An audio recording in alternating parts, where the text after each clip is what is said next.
There's a renewed call tonight to outsource fleet services in the city of Cincinnati. It comes as cost-saving measures suggested 16 years ago still haven't been implemented. 9 News reporter Tom McKee is live at City Hall to explain this Economy Now update. Tom? Well, Brendan, it was 1994 when John Shirey was city manager here. This fleet maintenance audit suggested that the city could cut 20% of its fleet and increase productivity the same amount. Now, Councilmember Jeff Birding says this 96-page report was never implemented. He called that a broken mentality of waste.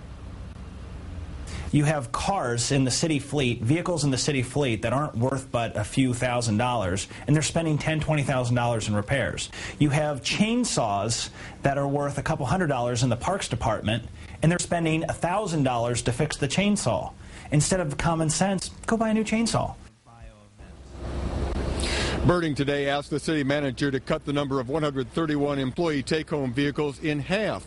Police used 68 of those, and Birding acknowledged that some are needed. However, he wondered why personal cars could not be used instead.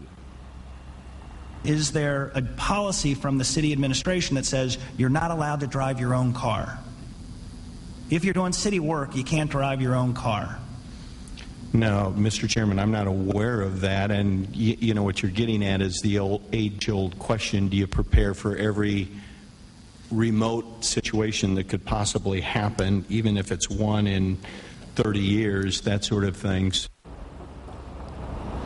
Cutting the take-home fleet would save $1 million a year in Birding's estimation. Of course, the city administration, Brendan, is going to have a lot of homework. Birding wants justification in writing for every one of these take-home cars. He wants to know how we compare against other cities, and he wants to know how many times people who use the take-home cars are called out on emergencies.